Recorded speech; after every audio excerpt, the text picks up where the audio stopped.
আপনারা জানেন বিগত সরকার আমলে তথ্য অধিকার আইন হয়েছে, আবার তথ্য অধিকার বিনাশ করার মতো অনেক আইন হয়েছে।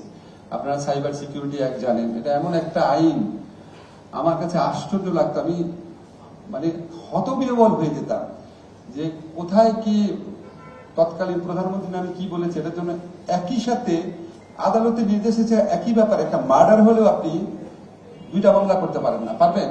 একটা মার্ডার হলে 2টা মামলা করতে পারবেন না। তো মাহফুজা নাম কি বলেছিল, ওই একই কথাতে 80টা মামলা হয়ে গেল। এটা কোন দেশের বিচার বিভাগ এটা অ্যালাউ করতে পারে? এটা সম্ভব? একই কারণে 80টা জায়গায় মামলা হবে। আবার যিনি আক্রান্ত হয়েছেন বলা হচ্ছে, যার মানহানি হয়েছে, উনি মামলা করতেছেন না। ভুরুঙ্গামারি ছাত্রলীগের একটা কর্মী মামলা করে দিচ্ছে। অরাজকতার একটা জঘন্যতম উদাহরণে পরিণত হয়েছিল বাংলাদেশ। এগুলি আমরা যেন কখনো ভুলে না যাই, সো দ্যাট এটা যেন কখনো বাংলাদেশের ফিরে না আসে।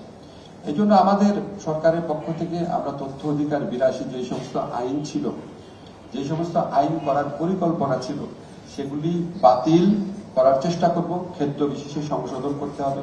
যেমন ধরেন সাইবার সিকিউরিটি অ্যাক্টরা অনেকের জনপ্রিয় দাবি হচ্ছে এটাকে বাতিল করে দেওয়া। আমি যখন লেখালেখি করেছি আমি কখনো বাতিল করতে বলি নাই, কারণ এখানে 2 ধরনের অপরাধ আছে। একটা হচ্ছে কম্পিউটার অফেন্স, একটা হচ্ছে স্পিচ অফেন্স।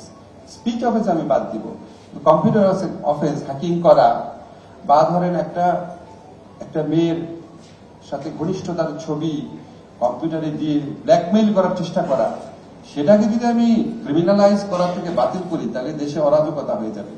ফলে আমরা এই কিছু কিছু ক্ষেত্রে আইন সংশোধন করব এবং বিগত ফ্যাসিস্ট সরকার আমলে যে সমস্ত আইন করার চেষ্টা করা হয়েছিল বা একদম নিয়ার কমপ্লিশন স্টেজে ছিল, সেগুলি বাতিল করার চেষ্টা করব, খুব অচিরেই করব। আপনাদের একটা জিনিস বলে দিই যে আপনারা সংস্কার কমিশন হবে, বিভিন্ন বিষয়ে সংস্কার কমিশন রিপোর্ট দিবে।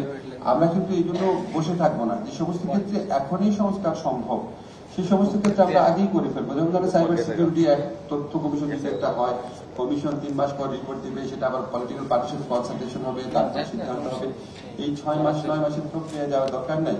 কিছু ক্ষেত্রে আমাদের সমাজে ইতিমধ্যে ঐক্যমত্য প্রতিষ্ঠিত হয়েছে যে সাইবার সিকিউরিটি একটা থরো একটা অ্যামেন্ডমেন্ট দরকার, রিফর্ম দরকার। এই সমস্ত ক্ষেত্রে আমরা অপেক্ষা করব না, যত তাড়াতাড়ি সম্ভব করব। আমার মন্ত্রণালয়ের পক্ষ থেকে ইচ্ছা আছে যে এরকম, ইনফ্যাক্ট আমি যখন দায়িত্ব নিয়েছিলাম আমি স্বতঃপ্রণোদিত হয়ে ইফতেখার ভাই, তারপর ফজলুল আলম মজুমদার ভাইকে বলেছিলাম আপনারা এই আইনগুলা দেখেন। পরে যখন আমরা সম্মিলিতভাবে সিদ্ধান্ত নিলাম যে আমরা সংস্কার কমিশন করব, তারপর এটা ওনাদের কাছে ইন্ডিভিজুয়ালি পার্সু করি নাই।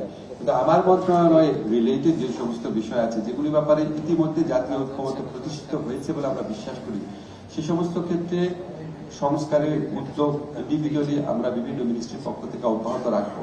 যেটা ইমিডিয়েটলি ডুয়েবল সেটা আমরা করে ফেলবো। আমরা সবাই মিলে চেষ্টা করবো। ধরেন আমি এই সাইডে আছি, এখন সরকারে আছি, কিছুদিন পরে আমি সিভিল সোসাইটিতে চলে যাব। আবার যারা সিভিল সোসাইটি আছেন তারাও হয়তো কখনো সরকারের দায়িত্ব পালন করবো। আমি বারবার যেটা মনে করি, আমাদের দায়িত্ব পজিশন চেঞ্জ হবে, কিন্তু আমাদের প্রত্যাশা, প্রত্যয় এবং আকাঙ্ক্ষা কখনোই পরিবর্তন হবে না।